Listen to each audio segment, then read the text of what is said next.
What's going on, guys? It's Jeremy Hopper here.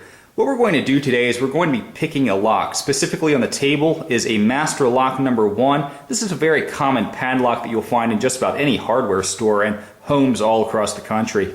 And we're actually not going to be picking this lock. We're going to be doing an alternative method to open it, and that is raking. And in order to rake this lock, we're going to require 2 paper clips. So let's begin. In order to form these 2 paper clips into the tools that I will need, I'm going to utilize a pair of needle nose pliers.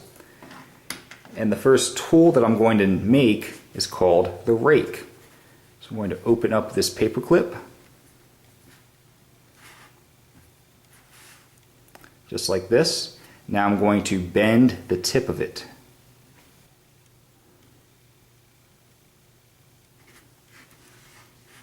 Just like this. I'm going to go back a little bit further and bend it back. Just like this. Now I'm going to place another bend on this paper clip.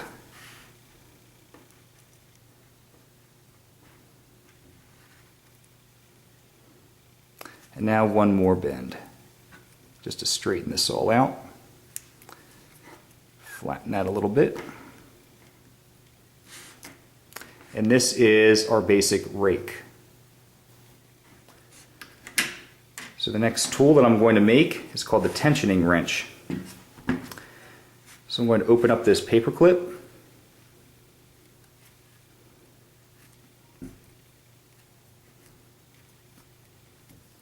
Now I'm going to utilize the needle nose pliers to flatten it, squeeze it shut.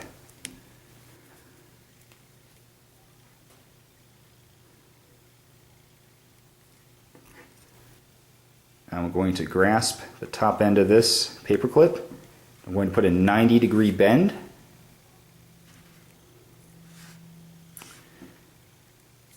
Now I'm going to twist the remaining parts of the paper clip together.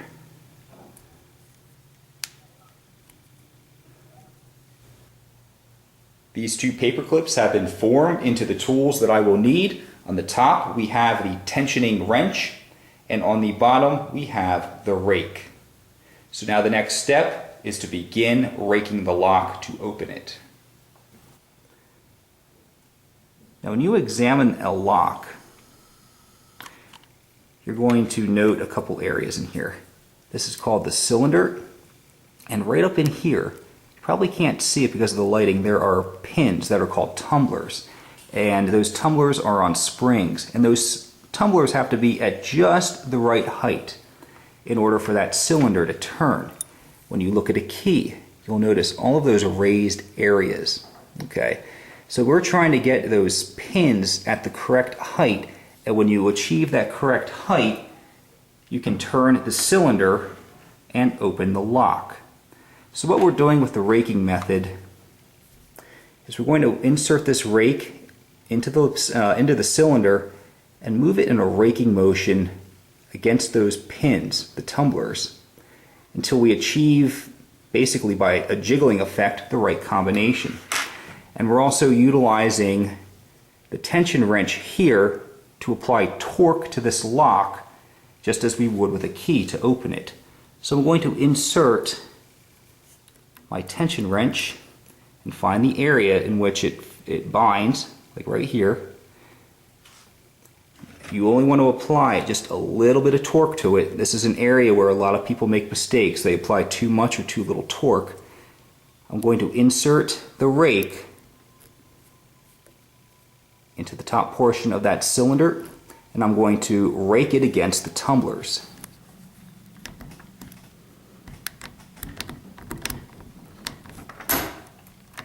And there we go.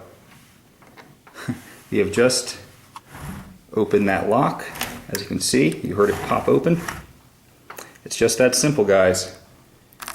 2 paper clips, and you can bypass a lot of the common locks that are out there on the market just by raking.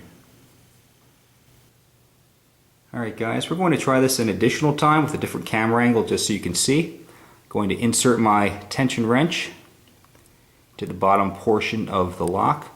and I'm going to turn it. It's important to note which way the cylinder will turn. On this particular master lock number 1, it will turn clockwise or counterclockwise.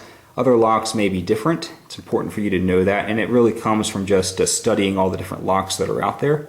So I'm applying just a little bit of torque on that. The best way I can describe it is applying as much pressure as I would on a key on my keyboard.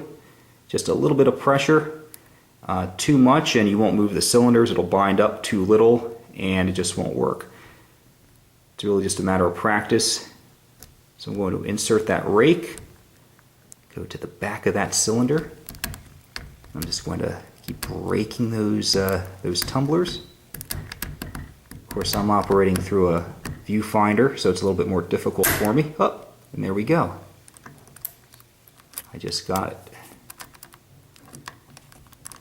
And now my rake is a little stuck in there.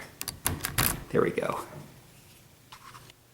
This is a great skill to know in case you ever find yourself in some type of extreme situation where you have to essentially effect your own rescue, and the only thing standing between you and safety or freedom, depending upon what we're talking about, might be a lock. So as always, I want to thank you guys for watching. I hope you found the information useful, and I will catch you in the next video. So long.